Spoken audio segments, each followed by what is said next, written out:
I did a video 6 months ago showing how the international banks had taken over Australian politics by way of taking control of people on both sides of Parliament, the Labor and the Liberal Party. Bill Shorten, well, he's still the leader of the Labor Party, but they got rid of Tony Abbott by buying Channel 9 and then just promoting Turnbull, and eventually he got in.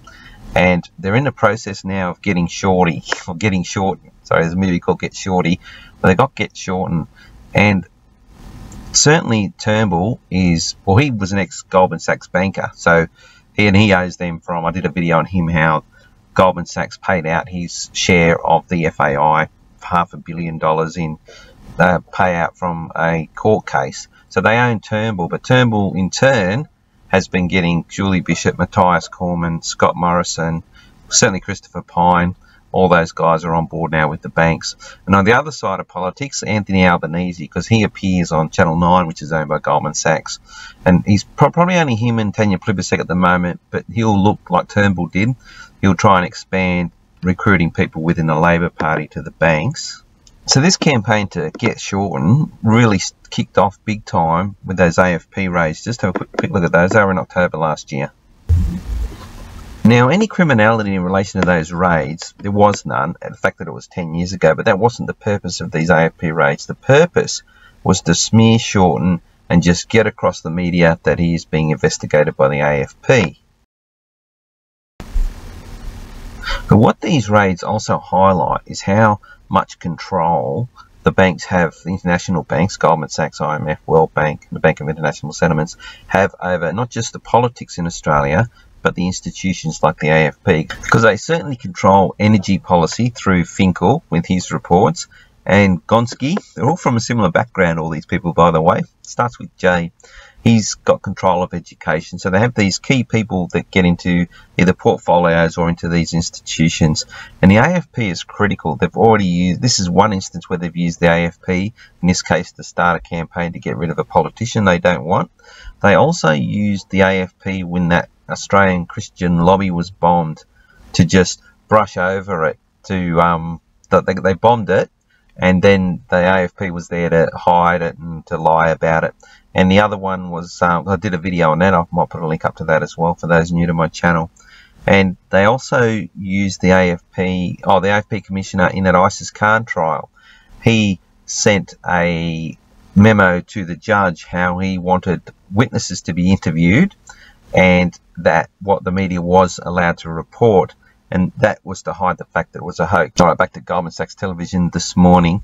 Now, what they've done today, they've actually been doing over the last 6 months constantly just negative reports about Shorten and positive reports about Albanese. I had a Get Shorty video series I was going to end up putting up, but I'm not going to worry about it now because I'll just jump to this one because this is the latest one. Look, the end's coming for Bill Shorten.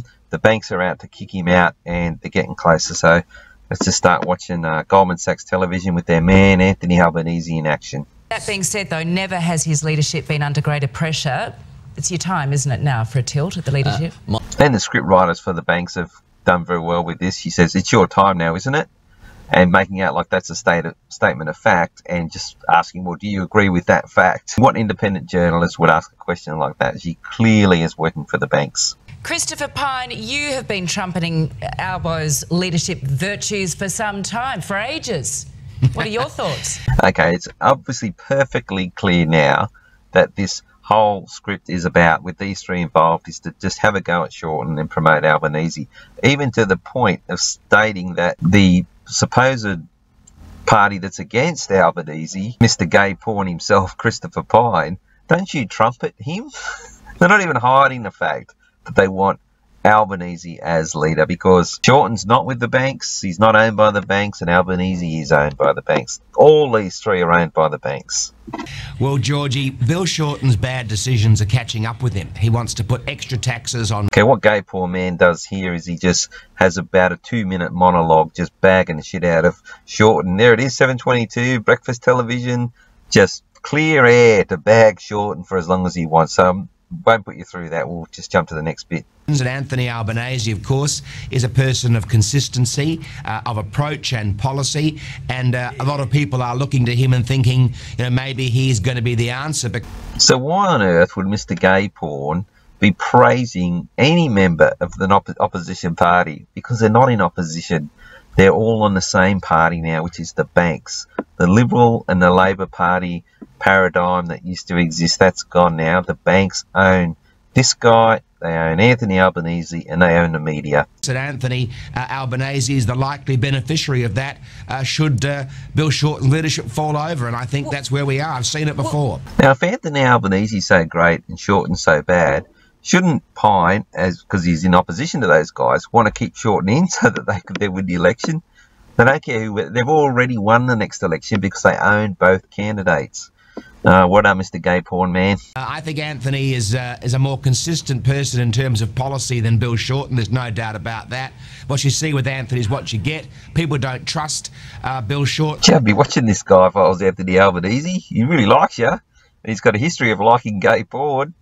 Yeah, I'd be keeping an eye out. But here is a reason why Anthony Albanese, this proves that he is bought and sold. Just watch this next bit of clip and I'll explain what it's about. Australians have a right to know if there's been a secret deal between Pauline Hanson and the government. Because he's very strong about Australians having a right to know about stuff that doesn't matter. Oh, we have to find out about some secret deal and who said what to whom. Oh, no. But I guarantee you, he won't say Australians have a right to know what's in the Trans-Pacific Partnership, or in any of our trade details, or in any of the dealings that AGL are having a free reign at running over the top of us with energy, all that. So we don't get to hear about any of that, but he wants Australia to know about some little squabble and who said what to whom, all that superficial stuff. That's why Anthony Albanese, he's committed to being superficial, to hiding things for the banks and to screw Australians over, and that's why he will be our next Prime Minister. What he is aware of is that you would make a better leader than Bill Shorten. And there you have it. An absolute statement of fact that Anthony Albanese is better than Bill Shorten from an absolutely entirely independent journalist. I mean, what a joke. What a joke. And Australians sit there and just watch these three just go through this rubbish and go, oh, yeah, Anthony Albanese would be better. All for the banks to control. Now, they could leave Shorten in there because Shorten is actually going to still ramp up the debt, which is one of their major goals. But Albanese, they must have other plans for Albanese to not just raise the debt, but to introduce some kind of, I don't know, another policy to screw us over or to destroy society. Probably something to do with the boats or immigration or something like that. I'm not sure what his role is to be. But anyway, be rest assured and know this. They are not pitted against each other. They are not political enemies. They are all just carrying out pantomime and theatre, fooling the Australian people so the banks can just implement all the things that they want to transfer not only our national resources, but also the labour of us and our kids and our grandkids over any benefit from that to the banks. And these guys, you know, I don't know how they sleep at night. They know. Well, they should be smart enough to know what they're up to, what they're doing, and the consequences of what they're doing and putting these banks in control. But anyway, they don't seem to care. All right, that's it.